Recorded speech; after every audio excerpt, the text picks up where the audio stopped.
In this video, we'll be looking at the production possibility curve or the production possibility frontier. Let us begin by defining what is the production possibility curve.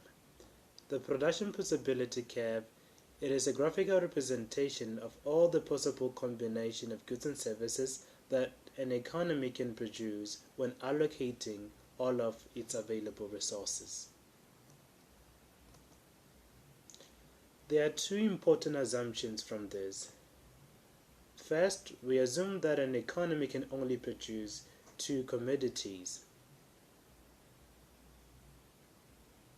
From our example, we assume that an economy can only produce laptops and vaccines. The second assumption is that all available resources are used in the production process of goods and services, meaning any point along the production possibility curve is representing technical efficiency, meaning that we are using all our resources.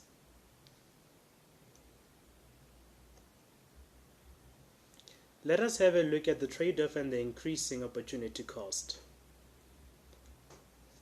When looking at point A, producing at point A would mean that we are using all our resources to produce 10,000 laptops and no vaccines are being produced. When we move to produce at point B, it will mean that we are producing 9,000 laptops and only 1 million doses of vaccines. Moving to point C, it will mean that we are producing about 50,000 laptops and 2 million doses of vaccines.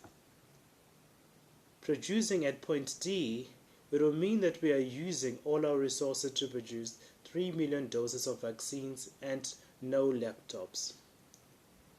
As we move from point A to point B, we see an opportunity cost of about 10,000 laptops.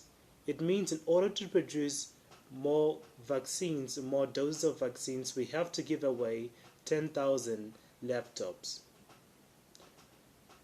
Moving from point B to C, to produce an additional dose of vaccine, we have to forfeit about 40,000 laptops.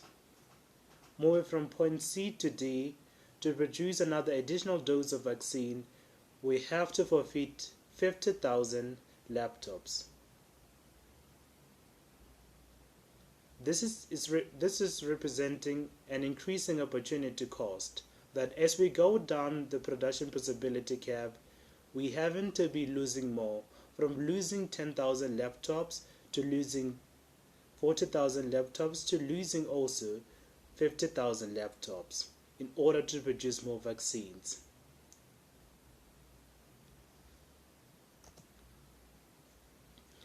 Let us look at the types of efficiency and inefficiency. As we have indicated, any point along the production possibility curve, it represents technical efficiency. This means point A, B, C, and D are representing technical efficiency. It means that we are using all our resources fully and we're not wasting any resources. Any point below the production possibility curve represents technical inefficiency, that is the opposite of technical efficiency. From our curve, we can see that point E, it is below our production possibility curve, which represents technical inefficiency. It means that we have resources, but we're not using them. So rather, resources are being wasted. And when we talk about resources, we're referring to labor, not just having to say that we have to cut all the trees and use everything we have.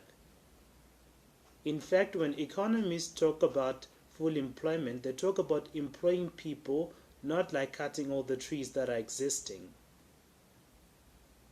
So at point E, we're seeing technical inefficiency, that we have resources, but we're not producing it. This is also resembling unemployment.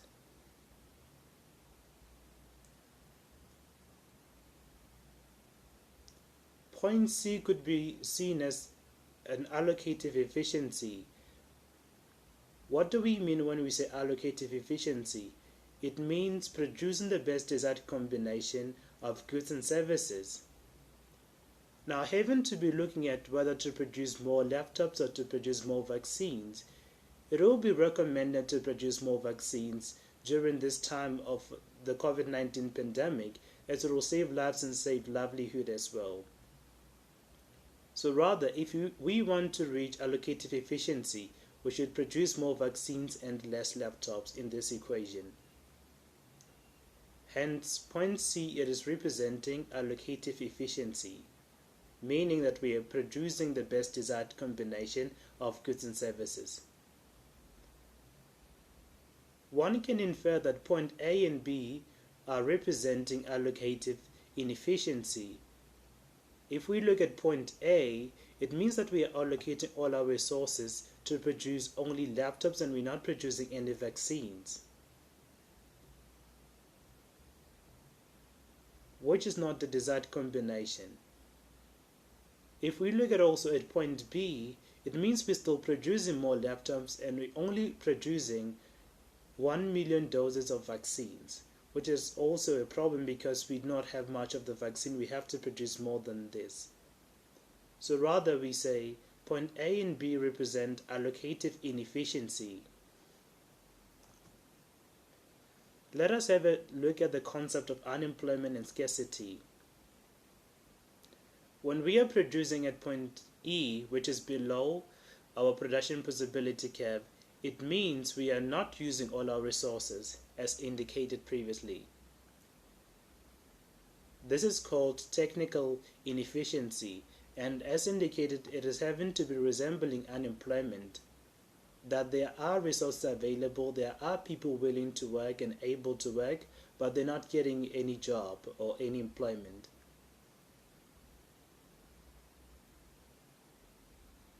Looking at point F it is said to be unattainable since it lies outside the production possibility curve.